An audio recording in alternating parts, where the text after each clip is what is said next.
지난 2주간 온갖 매체들은 박원순 서울시장의 충격적인 죽음에 대해서 여러 해석과 의견들을 내어놓았습니다. 죽음은 하나인데 죽음을 대하는 태도는 사람마다 달랐습니다.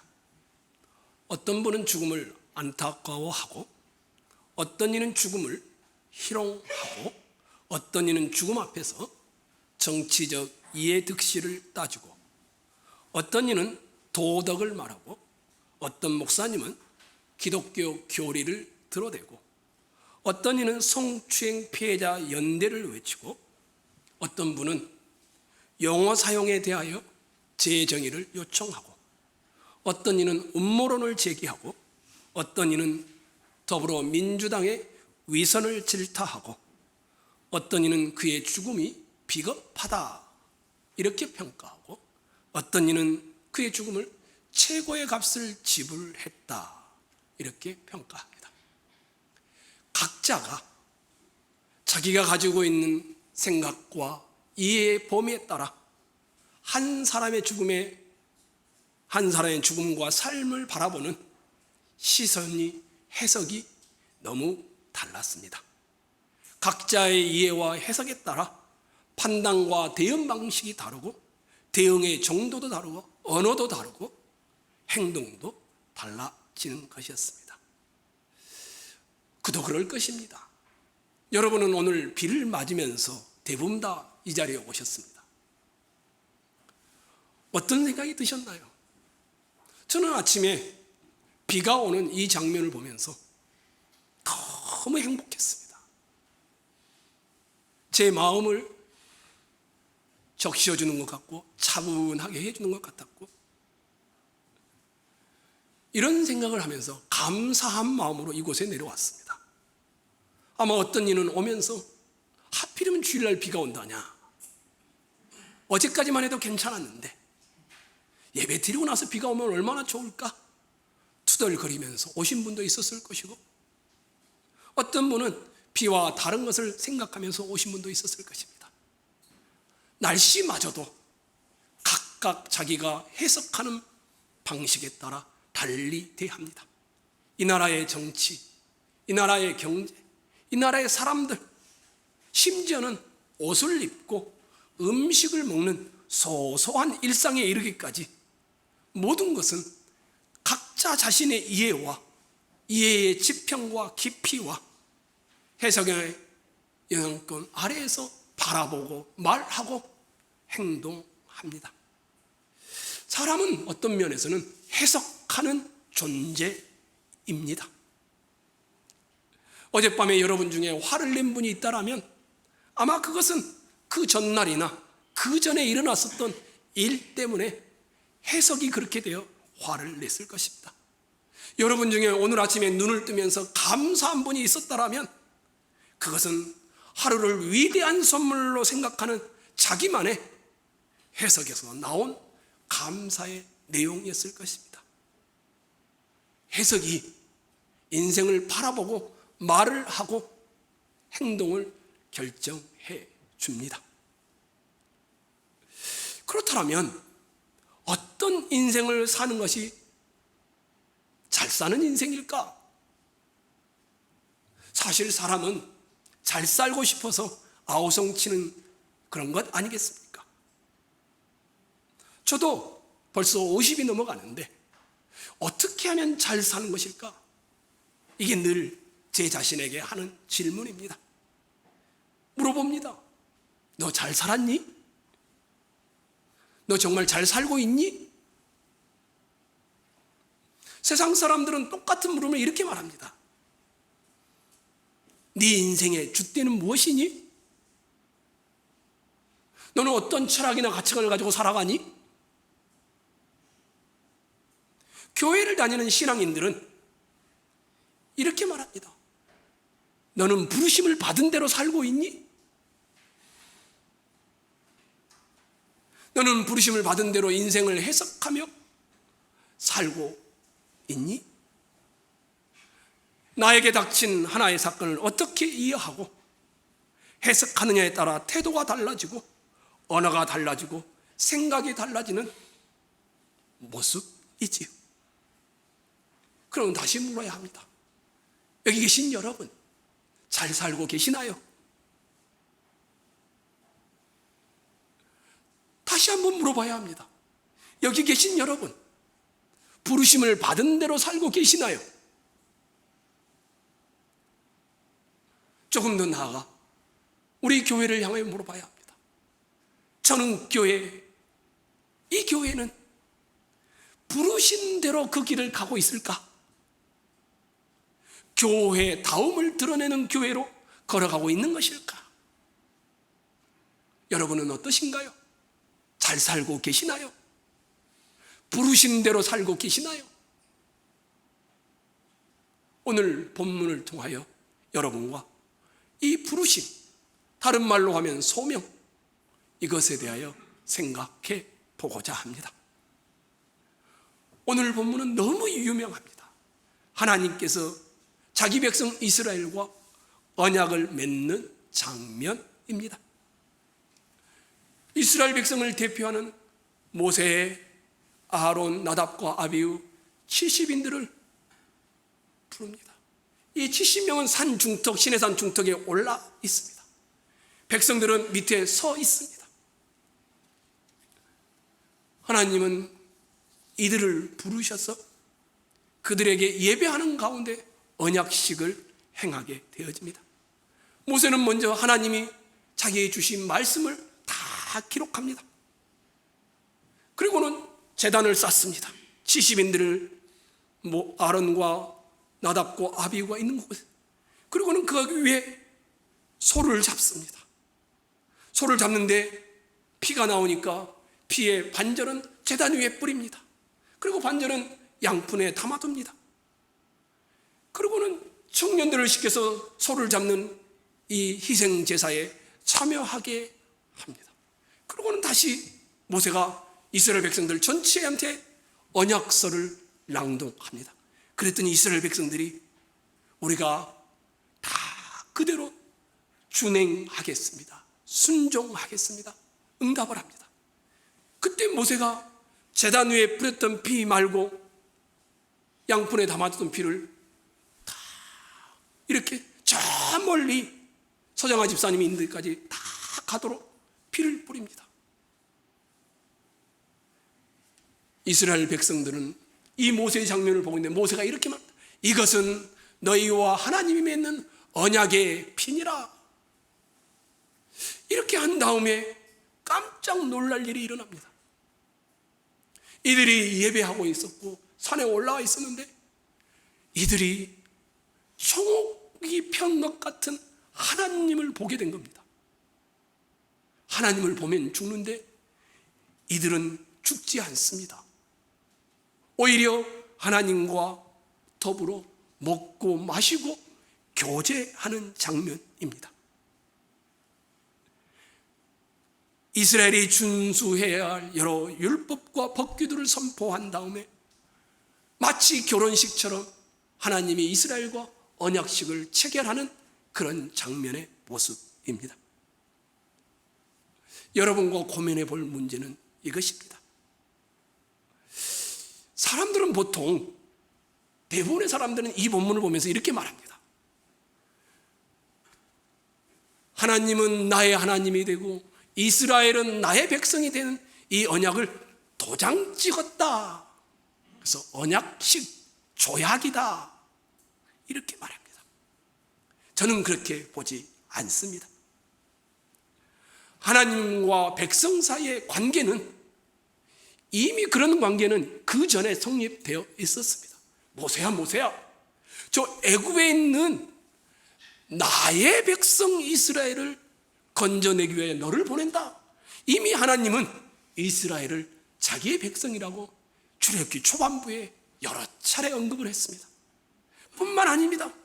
10가지 재앙을 보고 나서 이 이스라엘은 하나님을 보면서 나의 하나님, 이스라엘의 하나님, 너는 가만히 있어 여호와께서 일하심을 보라. 함께 찬양까지 할 정도였습니다.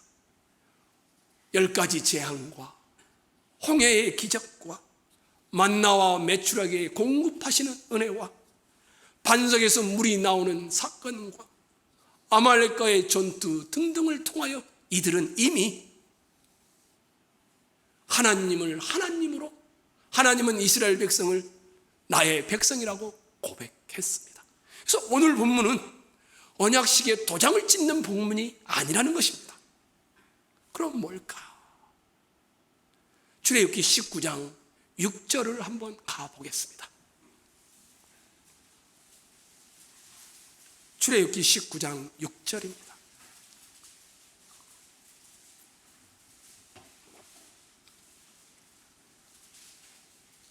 읽겠습니다. 여러분이 시작.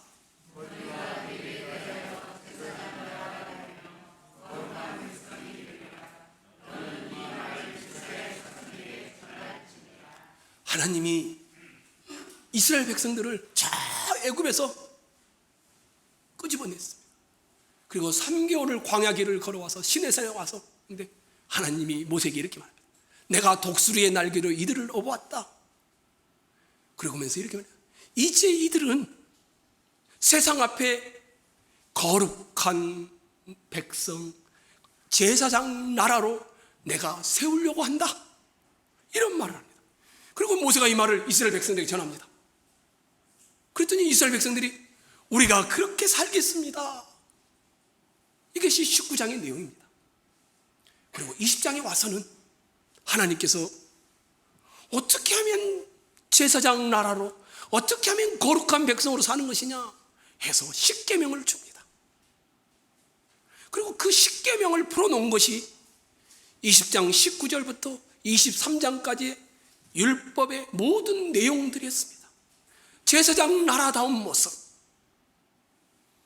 거룩한 백성의 모습은 이런 것이단다. 그래서 그 첫 번째 나온 율법의 내용이 뭐였습니까?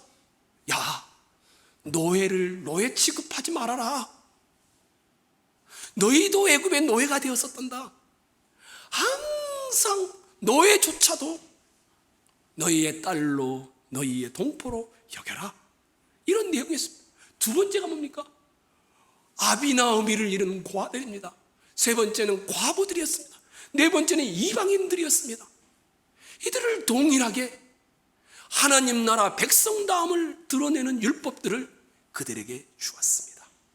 그리고 나서 24장에 와서 하나님이 그들을 불러서 이제 언약식을 하는 장면입니다.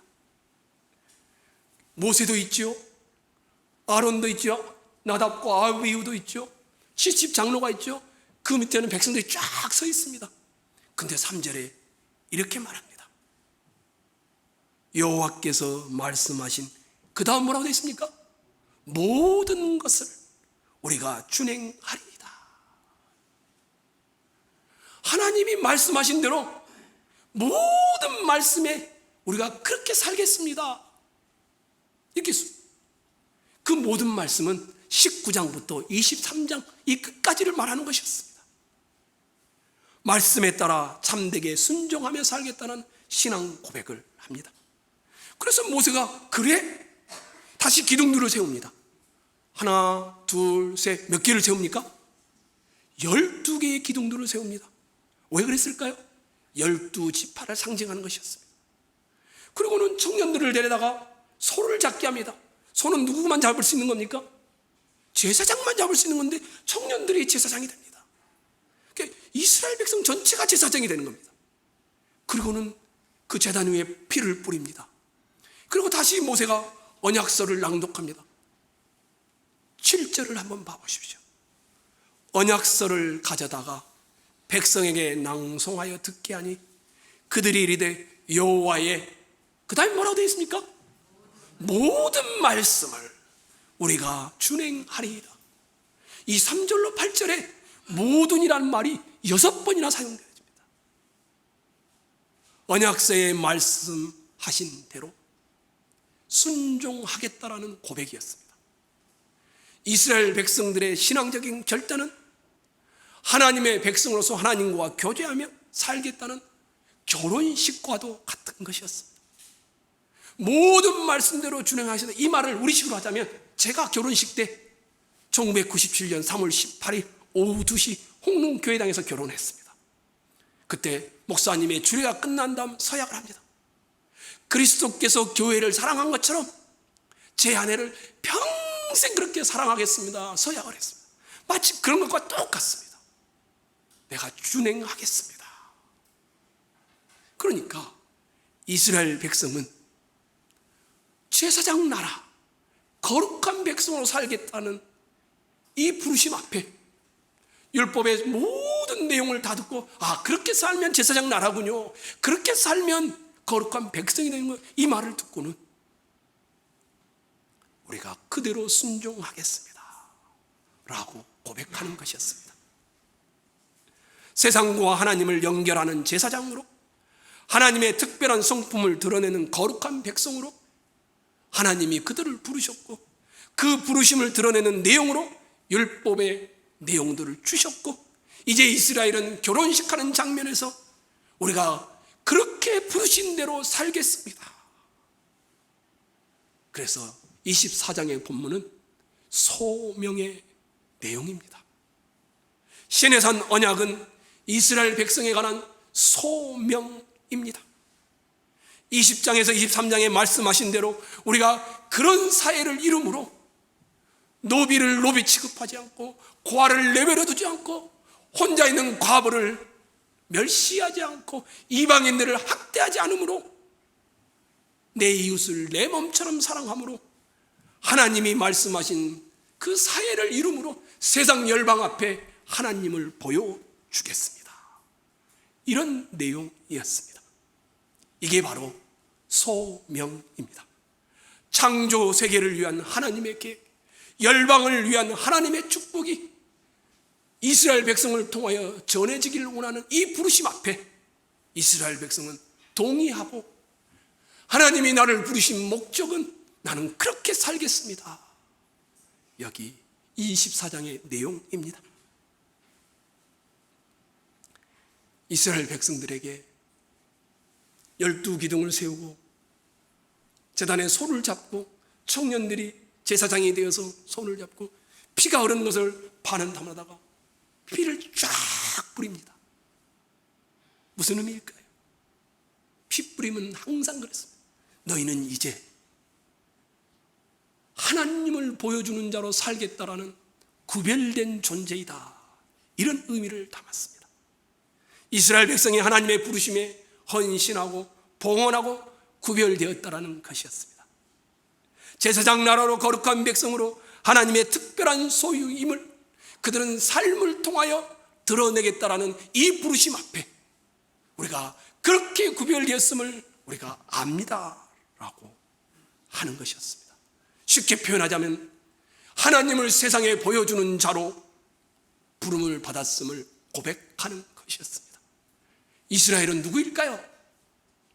하나님 앞에 나의 백성, 언약 백성이었습니다. 언약 백성은 무엇일까요? 율법 하나하나를 지키는 여기에 목적이 있지 않습니다. 언약 백성이란 하나님의 통치를 받고 사는 존재들이라는 의미였습니다. 결혼식을 통하여 우리가 확인할 수 있었습니다. 열방 앞에서 이스라엘 백성들은 어떤 존재일까요? 이들은 언약 백성입니다.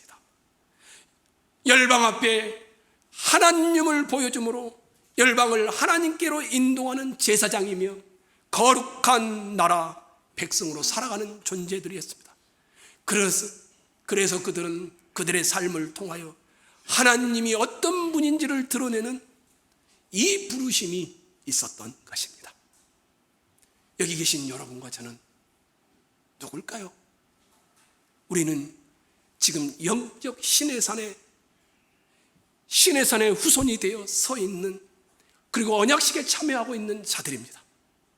피는 제단 위에 뿌려졌고, 그러니 생명을 매개로 하여 하나님과 우리 사이에 언약이 체결되어집니다. 이스라엘 백성에게도 짐승의 피가 뿌려진 것 역시 속죄의 의미가 있었듯이 우리는 어떻습니까? 신약 성경에 예수 그리스도께서 하나님과 인간 사이에 영원한 새 언약을 설립하면서 이렇게 말하셨습니다. 아까 서정환 집사님이 읽었죠? 이 잔은 내 피로 세우는 새 언약이니 곧 너희를 위하여 붓는 것이라. 그리스도께서 피 흘려 죽으심으로 우리도 영적 시내산에 서서 하나님과 언약 백성 되어 하나님, 내가 그 부르심대로 살겠습니다 라는 신앙 고백을 하는 것이었습니다. 이스라엘 백성들은 동물을 죽여 그 피로 하나님과 시내산에 언약을 맺었지만 우리는 예수 그리스도의 피를 통하여 하나님과 언약을 맺고 우리는 그렇게 언약 백성이 되었습니다. 그래서 우리도 이렇게 고백하는 겁니다. 모세가 와서 여호와의 모든 말씀과 그의 모든 율례를 백성에게 전하며 그들이 한 소리로 응답하여 이르되 여호와께서 말씀하신 모든 것을 우리가 준행하리이다. 여호와의 모든 말씀을 우리가 준행하리이다. 무슨 말일까요? 하나님이 나를 부르신 대로 살겠습니다. 하나님이 나를 부르신 대로 사는 것이 내 인생의 복임을 나는 믿습니다. 하나님이 나를 부르신 대로 내가 걸어가는 것이 내 인생의 해석입니다. 이런 의미였습니다. 우리를 부르신 소명대로 살겠다라고 고백하는 것이었습니다. 이들은 율법의 내용을 다 듣고는 준행하겠습니다 했습니다. 하나하나 율법을 지키겠다라는 그 율법 자체의 의미가 있지 않습니다. 저희는 하나님을 사랑합니다. 하나님을 사랑하니 그 율법을 지킵니다. 우리는 하나님의 자녀이니 그 율법을 따라 삽니다. 우리는 피로 언약을 맺었으니 우리를 부르신 그 율법을 따라 살겠습니다. 이것이 이스라엘 백성들의 반응이었습니다. 그런데 그 율법을 다 정리해서 예수님이 뭐라고 했습니까? 내 마음을 다하고 목숨을 다하고 뜻을 다하여 주 너의 하나님을 사랑하라 하셨으니 이것이 크고 첫째 되는 계명이요 둘째도 그와 같으니 내 이웃을 내 누구같이 내 몸같이 사랑하라. 이것이 율법이라는 것이었습니다. 다시 볼까요? 하나님을 지극정성으로 사랑하고 옆에 있는 내 이웃을 내 몸처럼 사랑하는 것, 이것이 율법입니다. 율법은 사랑이었습니다.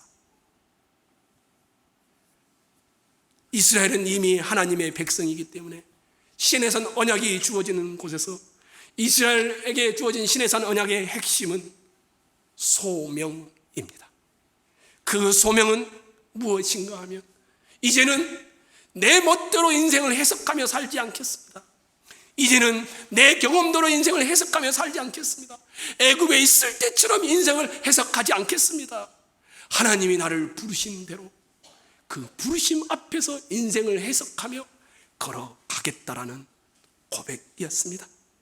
내 마음을 다하고 목숨을 다하고 뜻을 다하여 주 너의 하나님을 사랑하라. 둘째는 그와 같으니 내 이웃을 내 자신같이 사랑하라. 여러분과 저는 하나님을 모르는 자들이 사는 세상 속에, 썩어져 없어질 세상 속에 하나님이 넣어놓은 존재들입니다. 우리는 그들이 말하는 인생의 가치, 줏대, 그들이 말하는 인생의 가치관과 철학, 이것이 우리의 인생의 방식이 아닙니다. 하나님이 우리를 두셨습니다. 우리를 진리로, 우리를 의로, 우리를 거룩함으로, 생명으로 하나님이 우리를 부르셔서 두신 대로 우리는 내가 있는 곳에서 살아가는 존재들입니다. 그래서 신약 성경에 예수님은 신자를 뭐라고 합니까? 너희는 세상의 빛이라. 너희는 세상의 소금이라. 하나님은 우리를 불신자들과 동일한 상황에 두셨습니다. 동일한 코로나의 위협 속에 두셨습니다. 동일한 경제적인 어려움 속에 두셨습니다. 동일한 경제상의 어려움과 인간관계의 어려움들 속에, 삶의 정황 속에 우리를 두셨습니다. 그런데 세상과는 우리는 다른 방법으로 해석을 해야 합니다. 하나님으로부터 받은 생명, 하나님으로부터 받은 진리, 하나님으로 받은 의와 거룩한 이 내용과 이 방향과 이 기준으로 우리는 내게 주신 삶의 자리에서 해석하며 살아가는 존재들입니다. 여러분과 저는 누구일까요?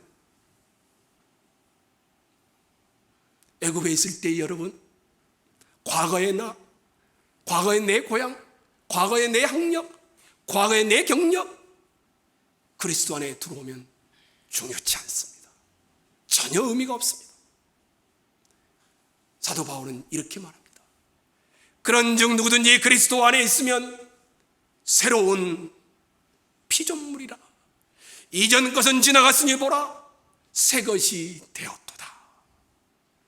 그리스도 안에 있는 자는 새로운 피조물이며 이전 것들은 다 이제는 지나가 버린 것이고 새롭게 되었다라고 말을 했습니다. 이것이 핵심입니다. 하나님이 우리를 구원하여 애굽에서 건지셨습니다. 하나님이 우리를 구원하여 거룩한 나라로, 제사장으로 우리를 부르셨습니다. 소명입니다. 하나님이 왜 우리를 부르셨을까요? 잘 먹고 행복하고 나 건강하고? 아닙니다. 너희는 새로운 피조물이라. 바로 다음 구절이 고린도후서 5장 18절입니다. 이렇게 되어 있습니다. 모든 것이 하나님께로 나왔으며 그가 그리스도로 말미암아 우리를 자기와 화목하게 하시고 또 우리에게 화목하게 하는 직분을 주셨으니, 하나님께서 그리스도 안에 계시사 세상을 자기와 화목하게 하시며 그들의 죄를 그들에게 돌리지 아니하시고 화목하게 하는 말씀을 우리에게 부탁하셨느니라. 하나님이 우리를 삶의 정황에 두셨는데 왜 두셨느냐 하면 화목하게 하는 사람으로 두셨다라고 합니다. 우리의 신앙을 한번 돌아봅시다. 우리는 하나님을 믿다가 낙심할 때가 많죠. 왜 그렇습니까? 하나님, 저 유명한 연예인이 큰 상을 받으면서 하나님께 영광을 돌립니다. 얼마나 멋있습니까? 나도 그런 좀 영향력 있는 인물이 되게 해 주십시오. 그래서 정계 지도자가 되고 싶고 돈 많은 사람이 되고 싶고 떵떵거리는 사람이 되고 싶어 하죠.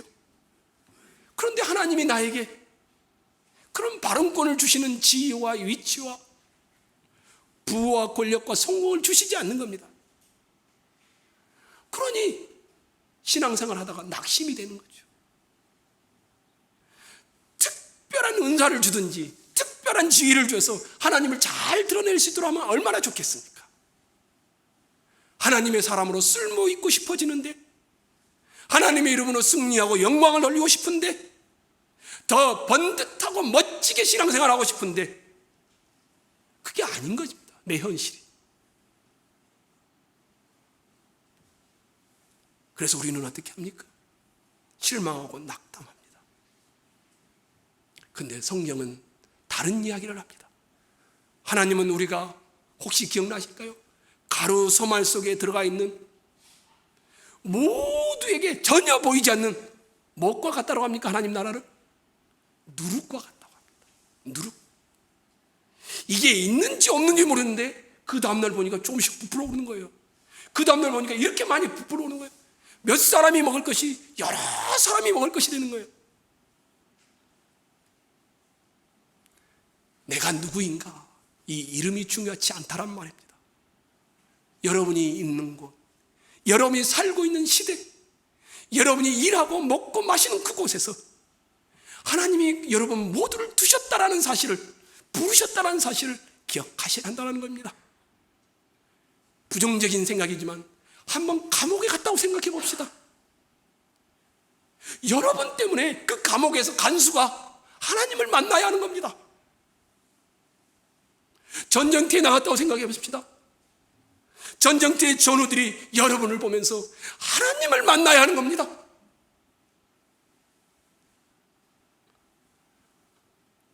세상적인 상황에서 어려움 속에 있으면 여러분들은 어려운 사람들 속에 있도록 하신 하나님의 섭리가 있는 것입니다. 거기에 하나님이 계시기 때문에 우리는 그 하나님을 그곳에서 찾아가고 만나는 것입니다. 예수 믿었는데 다 잘 살고 예수 믿어서 다 복되고 예수 믿어서 다 높은 자리에 올라가면 저 못 사는 동네는 어떻게 합니까? 사랑하는 성도 여러분, 왕같은 제사장으로 거룩한 하나님의 백성으로 여러분을 부르셨습니다. 그리고 여러분을 불신자들이 득실득실한 이 세상 속에 두셨습니다. 여러분의 현실 속에서 하나님을 보이도록 여러분에게 말씀을 주셨습니다. 여러분은 부름받은 존재들입니다. 소명받은 자들입니다. 여러분이 주신 그 현장에서 해석해내야 합니다. 살아내야 합니다. 어떻게 하면 하나님을 드러낼까? 어떻게 하면 내 이름을 드러낼까가 아니라 어떻게 하면 하나님 나라를 보여줄까? 내 가정에서 나는 아버지로서 어떻게 하면 하나님을 보여줄까? 나는 아내로서 어떻게 하면 하나님을 드러낼까? 내가 일하는 땀 흘려 일하는 직장에서 사업장에서 여러분은 제사장이 되어야 합니다. 거룩한 나라 백성으로 존재해야 하는 것입니다.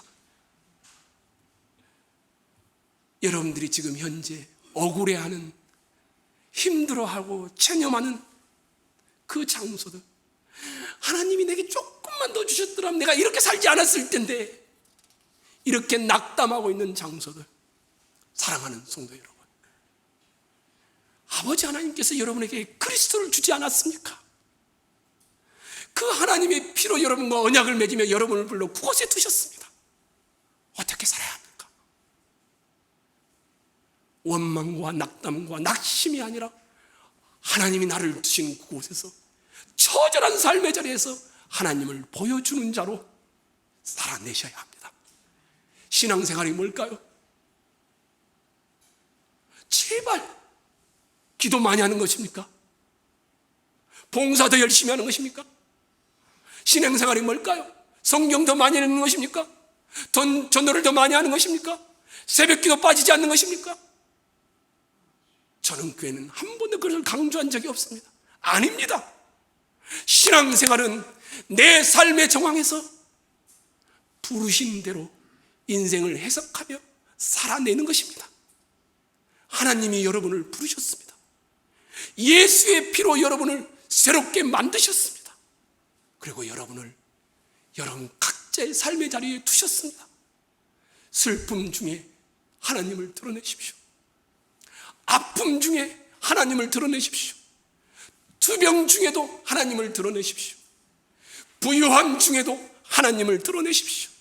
안정됨 중에도 하나님만을 드러내십시오. 노인이 되어서도 하나님을 드러내십시오. 젊어서도 하나님을 드러내십시오. 이게 제사장 나라입니다. 이게 거룩한 백성으로 우리를 부르신 부름의 내용입니다.